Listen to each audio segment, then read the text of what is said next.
All right, let's look at some further questions and other pertinent questions that a person has to address when it comes to the worldview. This one would deal with like biology.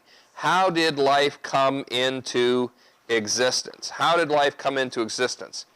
This would be supernaturalism versus naturalism, or creation versus evolution, and of course the whole thing of the compatibility of faith and science. How did life come into existence? Why does something exist rather than nothing?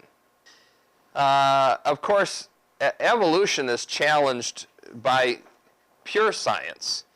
Where on earth would you find a geological column that is necessary and the time period for evolution? Can you state one fact that you know that is absolutely true about evolution? Can you give one example of life emerging from non-living things? Or can you give one example of order emerging from an explosion? Science discredits evolution, but how did life come into existence? Another one deals with psychology. Why do people do bad things? This is nature or biology versus nurture and environment. Or is there free will, or is everything genetically determined? Naturalism would say, how do you really help somebody in prison? You figure out what DNA genetic gene is creating this criminal behavior, and you change that gene.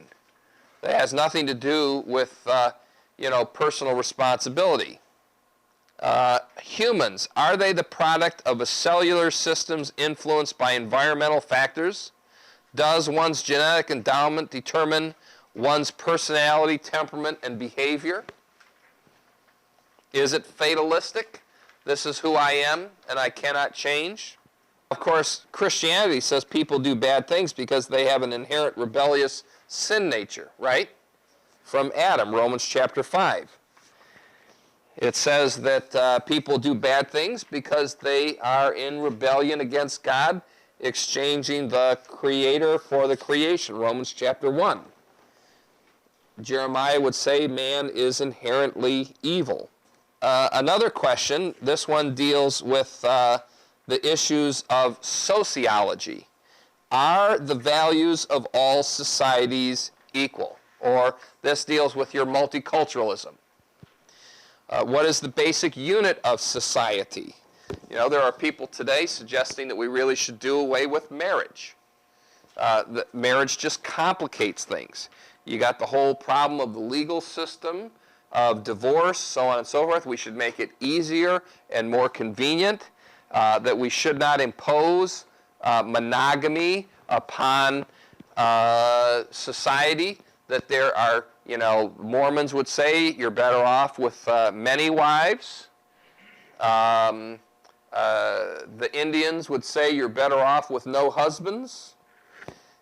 Different things like that.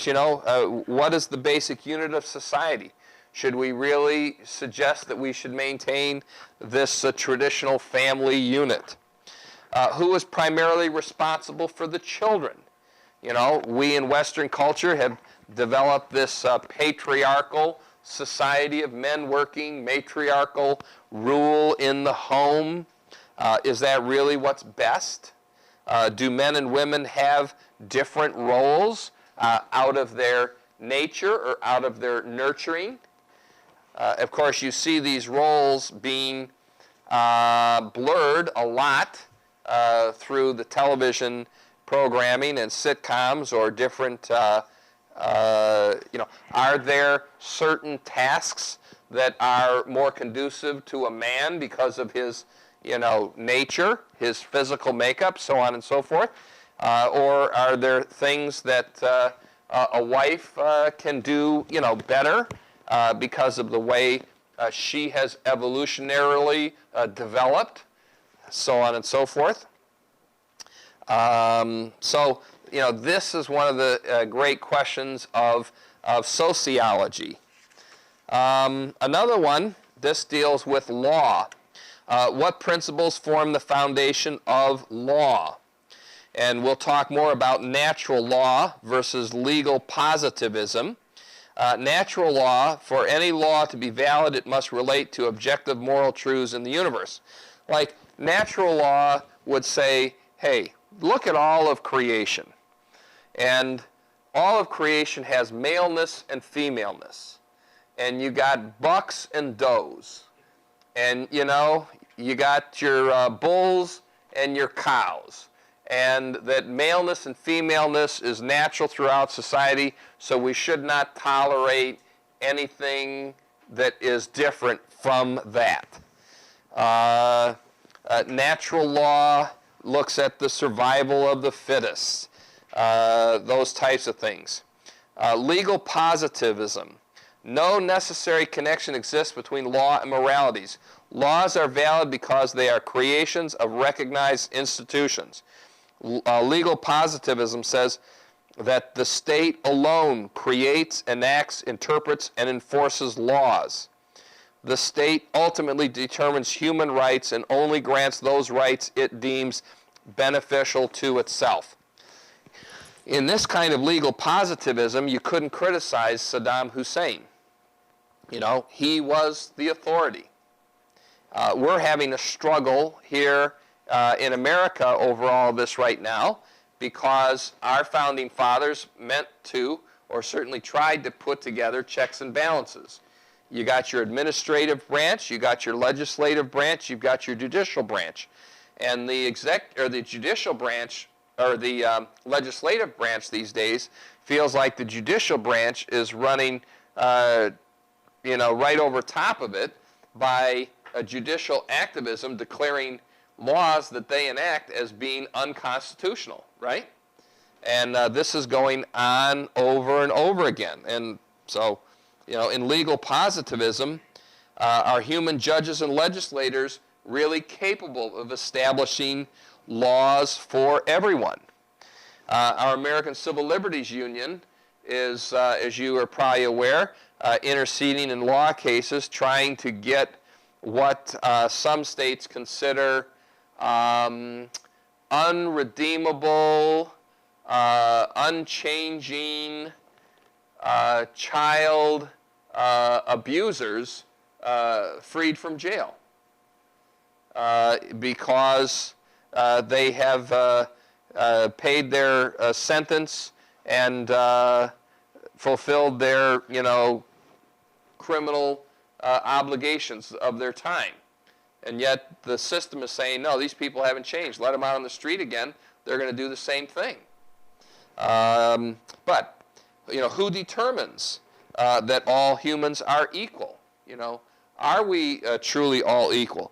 Do you agree with the statement, morality cannot be legislated? If morality can't be legislated, then why do we have laws? Shouldn't cities be allowed? Wasn't part of what was on the Royal Oak ballot this time, or Oak Park, I think it was Royal Oak, to legalize marijuana or legalize medical marijuana? Pardon me? Ferndale, another one. Is this is this what society should be allowed to do? So, what are the principles for the foundation of law? That deals with legal matters. How about politics? When you look at politics, what are the main functions of government? What is the main function of government?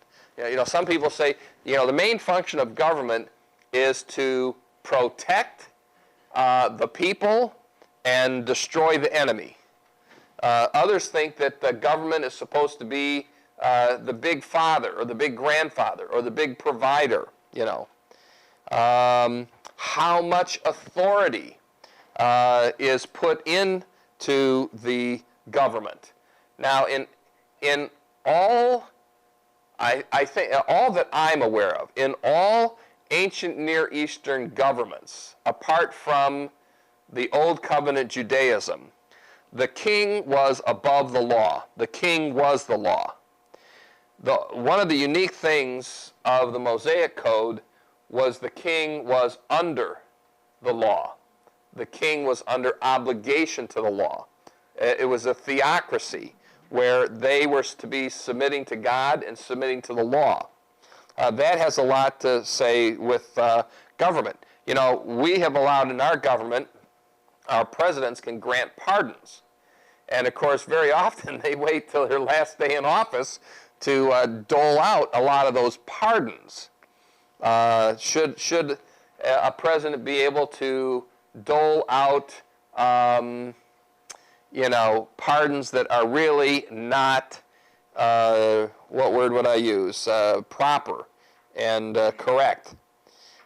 When you get into this question of what are the main functions of government, should Christians, you know, engage in politics, in partisan politics?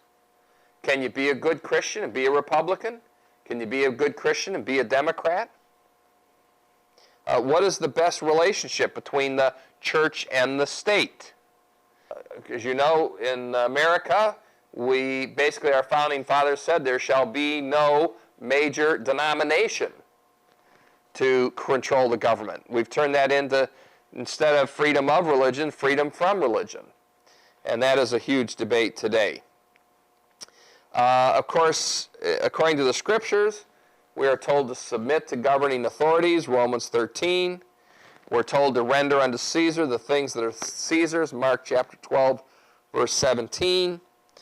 Good government is supposed to be the source of true justice, Proverbs 17:15.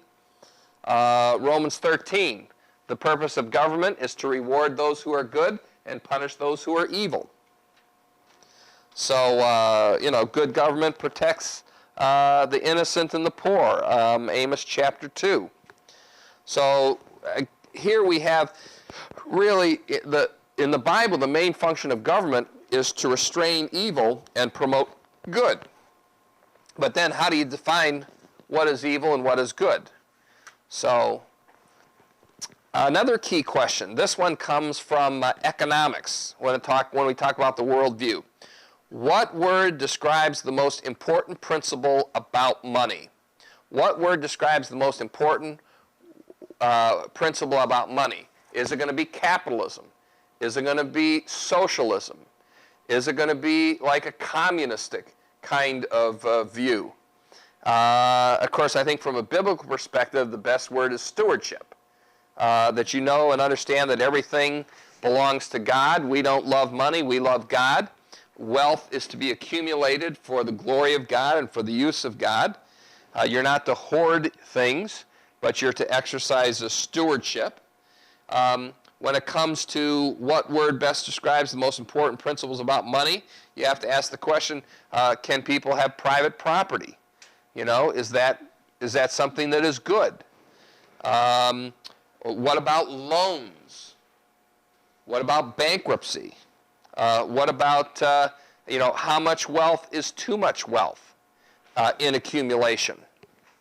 Should these oil company CEOs and others be getting, you know, 10, 15, 20 million dollar bonuses?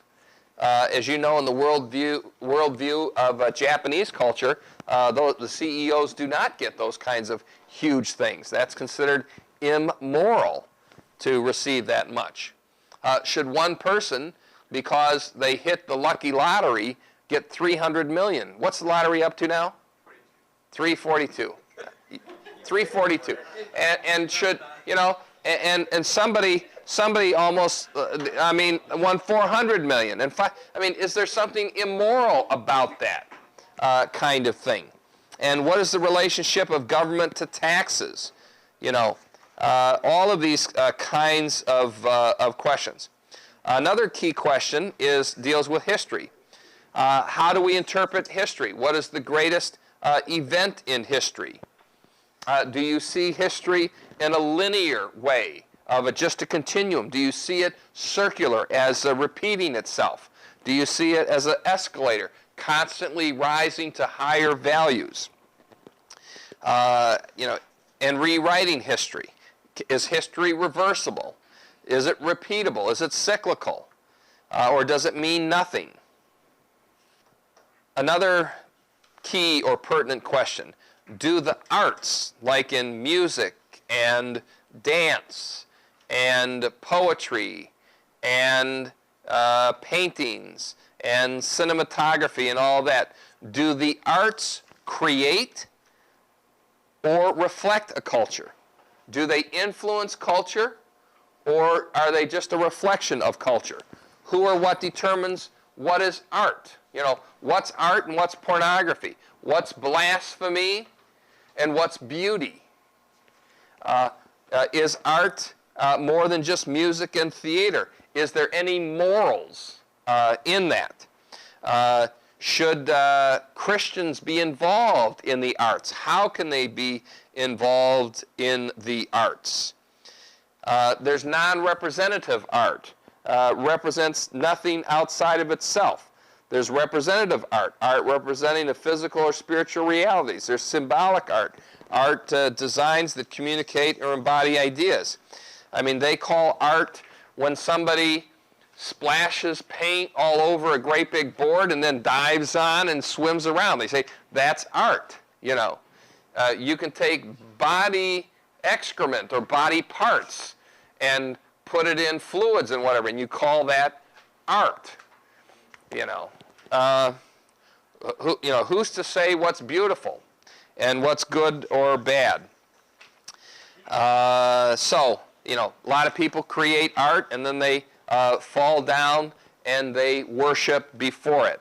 So this is kind of an introduction to the concept of what a worldview. I mean, there's so much to deal with it. And my hope is that through the introduction of this class, the introduction of some of these steps, the introductory interaction with these cultural things, that you will become lifelong learners, but more important than that, lifelong shapers of saying to yourself constantly, what am I letting into my mind? What am I letting into my world?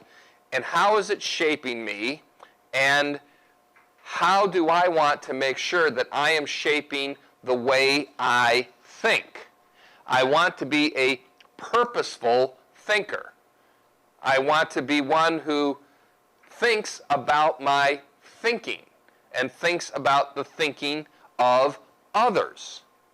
And that would be the great goal of this class, to learn a model of thinking, to learn the models of how other people think, and then to commit ourselves, you know, for the rest of our lives to think about how we can change our thinking and shape our thinking so that we have, as Paul would say, let this mind or attitude be in you, which was also in Christ Jesus.